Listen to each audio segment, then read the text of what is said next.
Worship is about giving it all up to the praise of our God.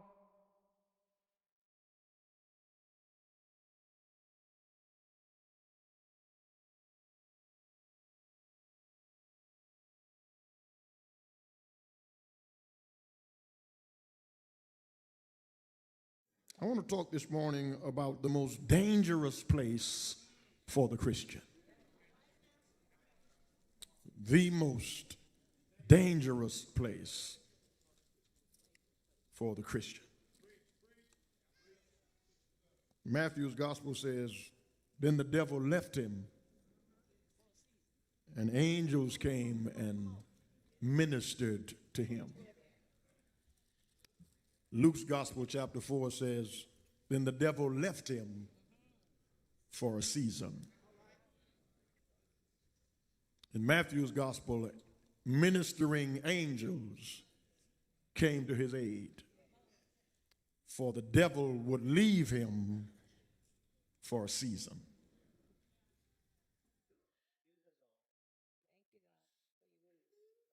Have you noticed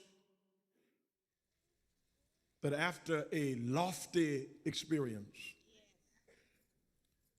after an exciting time of worship, after a huge and great blessing in your life, the devil comes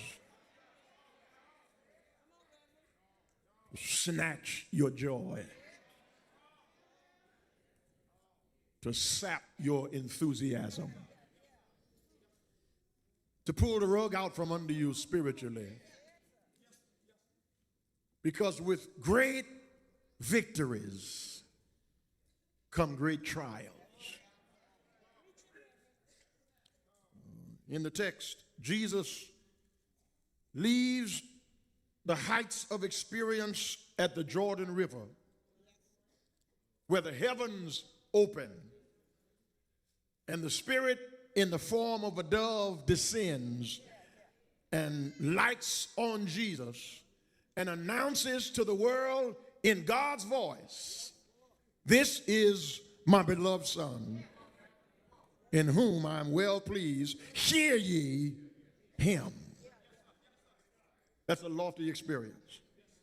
But between the lofty heights of the Jordan, there is the depths of the desert.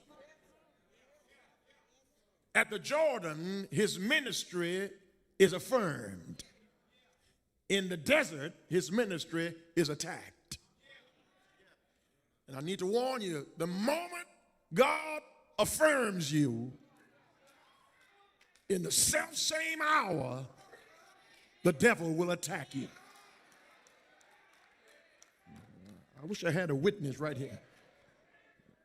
Now, brothers and sisters, for the believer, the wilderness, the desert experience is not an escape from reality, but it is rather an engagement with the eternal.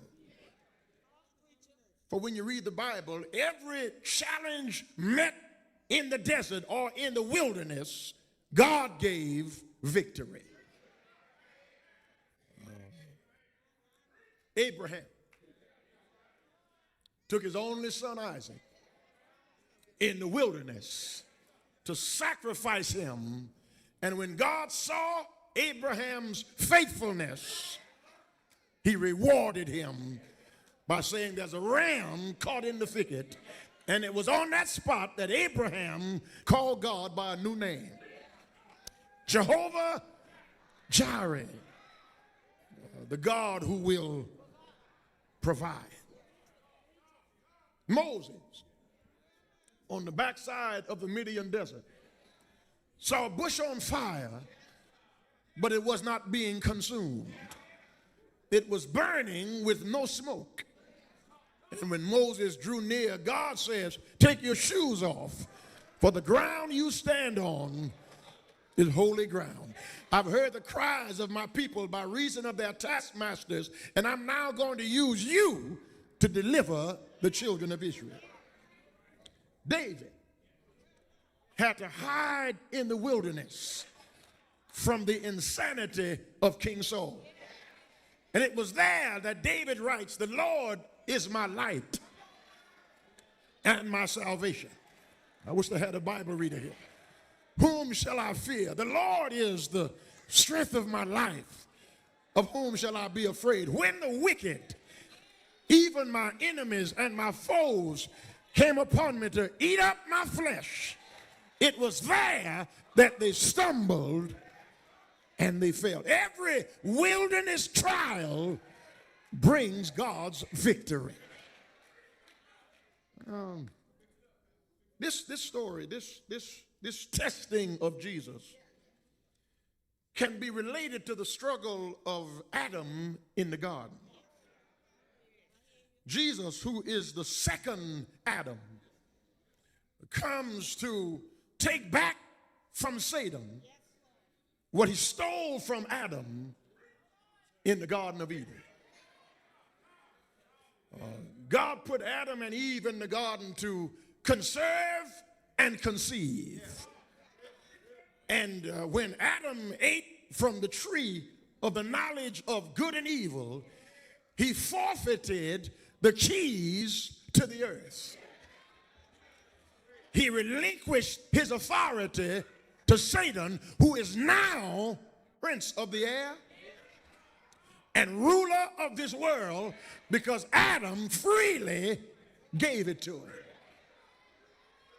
But the second Adam, Jesus Christ, came to take back from the devil what he stole from Adam in the garden. I want you to see this. A point that is often overlooked in this temptation is the nature of Satan's attack.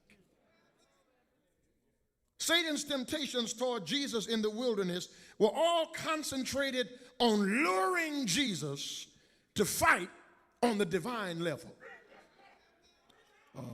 rather than on the human level. Because only a human could rob Satan of his power, because it was a human who gave it up in the first place. When you read the text, Satan never calls Jesus Son of Man. He says, "If you are," and that word in the English, "if you are," it's an inaccurate translation, because Satan knows who Jesus is. This is not his first encounter with Jesus. That ought to accurately be translated, "Since you are the Son of God." He never calls Jesus Son of Man because he wants to rob him of his humanity. Because only a man can save us. Not just any man, but a man nevertheless. Because it was a man who got us in trouble in the first place. Let me see if I can make this make sense. Man sinned in a garden. Jesus redeemed in a garden. Man sinned with a woman. God redeemed with a woman. Man sinned on a tree. God redeemed on a tree. Everything Satan stole from us in Genesis, Jesus took back in Matthew. He is our kinsman redeemer. Well, I wish I had a Bible reader like him. He takes back from the devil. He snatches back from the devil our humanity. Walk with me around the text. The Bible says that there are three great enemies of the Christian.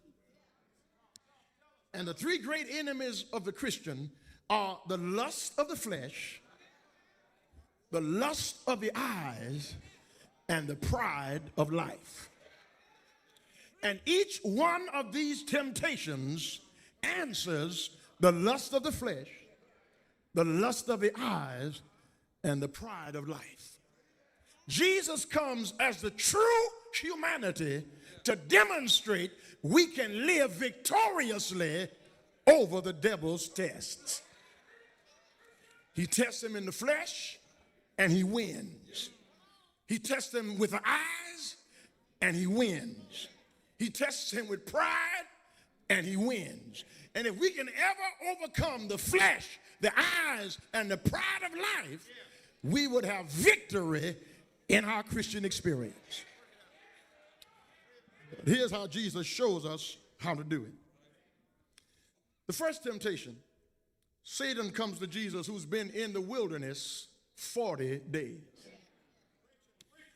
This test also takes us back to Israel, who was in the wilderness 40 years. Somebody ought to help me preach it. And Jesus, who is 100% man, because you do know he divests himself of his divine attributes to only have power when it is given to him by his Father. But as a man, he is subject to everything like as we are, yet without sin. I need 2 or 3 more Bible readers here. And as a man, he is hungry. He is physically hungry. And the devil will always come to you in your moment of vulnerability. He will always try to test you with what you're in need of to get it without God. It's right here in the text. He says, since you are Son of God, I know you're hungry. I know you've been here 40 days. You haven't eaten anything. Your body is getting emaciated. Your flesh is starting to feed on itself. You're God. You can do this. This is nothing for you to do. Since you are God, since you are Son of God, just command by your power that these stones become bread. You can do it. Since you're God, demonstrate that you're God by making these stones bread. He's hungry. He's weakened. He's human. And Satan does not want Jesus to fight as God. He wants to attack him as a man. So he says, since you are God, make these stones bread. Satan wanted Jesus to dedicate his ministry to changing the world, but not saving it. Because you can undergo change and never get saved.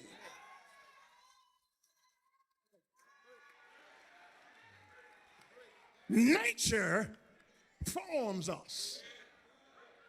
Sin deforms us.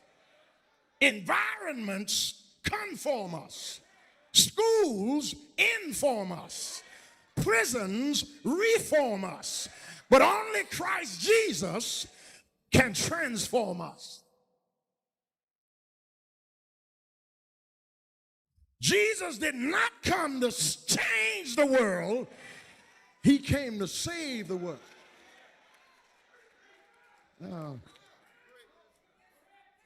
Jesus could use his divinity and turn these stones to bread. That would save people from hunger. Or he could use his humanity and appeal to God and save people from their sin. Let me run that by you one more time. He could use his divinity and turn stones into bread and save people from hunger. Or he could use his humanity, appeal to God, and save people from their sin. Because the greatest hunger of the human soul is not physical bread. The greatest hunger, the greatest thirst of the human soul is for a relationship with its creator. Satan says, if you're God, prove it. Make these stones bread. Jesus said, it is written. Man, that's who I am. Man, Jesus, flesh, bones, blood, sinew, tissue, heart, lungs. Man, that's who I am. You trying to get me out of being who I am. I am a man, and man shall not live by bread alone, but by every word that proceeds from the mouth of God. Let me see if I can help somebody. Have you ever had something wrong in your life and you just can't put your finger on it? You knew something was off center. You knew something was messed up. You had food in the refrigerator. You had furniture in the house. You had gas in your car. You had money in your account, but there was just something you just couldn't quite put your finger on until you got in a close relationship with God. And it was just you and God. There's some things that food can't satisfy. There's some things money can't buy. Have I got a witness here? Because when I need peace, money can't buy that. When I need my life to be straightened out, no amount of food will satisfy that. When I need structure and order in my life, I need something that the world can't provide. Man shall not live by bread alone, but by every word. I want you to stay right there with me. Every word. Every word. I want you to stay right there with me. Every word. There's power in every word. Thy word have I hid in my heart. Yeah, I wish I had a Bible reading. That I might not sin against you. Your word is a lamp unto my feet and a light unto every word. Every word. Every word.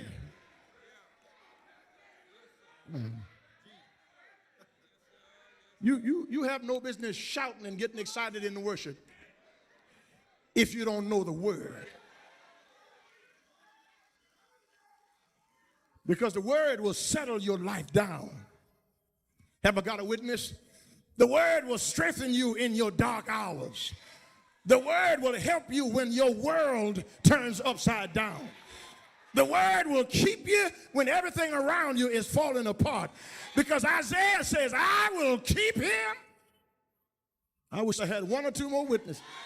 In perfect peace, whose mind is stayed on me. Has the word ever stopped you from crying? Has the word ever lifted your bowed down head? Has the word ever cheered you when you were lonely? There's power in every word. Yeah. The second temptation. Satan. That word Satan means adversary. And anybody who tries to stop you and avert you from your mission is being used by Satan. He is the adversary of the brethren. The devil. That word diabolos, from which we get the English word diabolical. He's a schemer. He's an accuser of the brethren. He's a liar from the beginning. And if you don't watch the devil, he will urge you to believe a gospel that is reasonable but not powerful. A gospel that's exciting but not authoritative. A gospel that flatters but does not confront. A gospel that does not turn people upside down so it can't turn them right side up. Because there's something in us that the gospel is trying to get out. And in order for the gospel to get it out of us, it's got to ransack our lives. Listen, we have a treasure in an earthen vessel. But that treasure can't come out unless the gospel tears something up. Let me see if I can make this make sense. When thieves break in your house, they're looking for your valuables. And if you just left it on the dresser or left it on the kitchen counter, they wouldn't tear your stuff up. They just take your valuables and leave. Help me preach a minute. There's something valuable in us that the gospel has to tear up because we hide it. We hide it under makeup. We hide it under masks. We hide it under disguises. Just like Adam and Eve, we hide it under fig leaves of education, fig leaves of degrees, fig leaves of cars and clothes and cash and bank accounts. Those things hide what's hidden in us, so the gospel got to tear it up.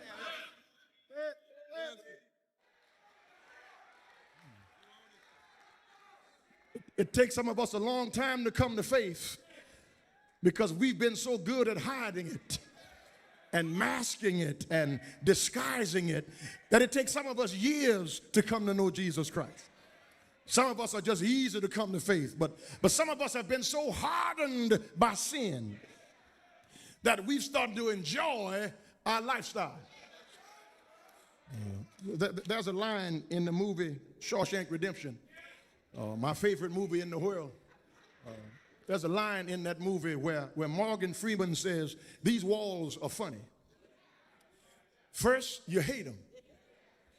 Then, secondly, you get used to them. And then after a while, you become to depend on them. And that's the way sin is. First, you hate it. Then you get used to it. And then you come to depend on it. You become codependent on that drama, on that dance you do to try to get away from what's really bothering you. You don't need a treatment center. You need salvation. You don't need a psychiatrist. You need to be born again. You don't need the 12-step program. There's only one step to come to Jesus Christ. Believe in your heart that God raised him from the dead, and you shall be saved. Somebody here who struggled with sin and the Lord ransacked your life, you can help me testify. He'll tear you up, but then he'll put you back together. Won't he do it? I said, won't he do it? He will tear you up, and then he will mend your broken life. Watch this, watch this. Watch this second temptation. Since you are the Son of God, throw yourself down from the pinnacle in this temple. For he will give his angels charge over you, lest you dash your foot against a stone. Satan, the devil, quotes the Psalms.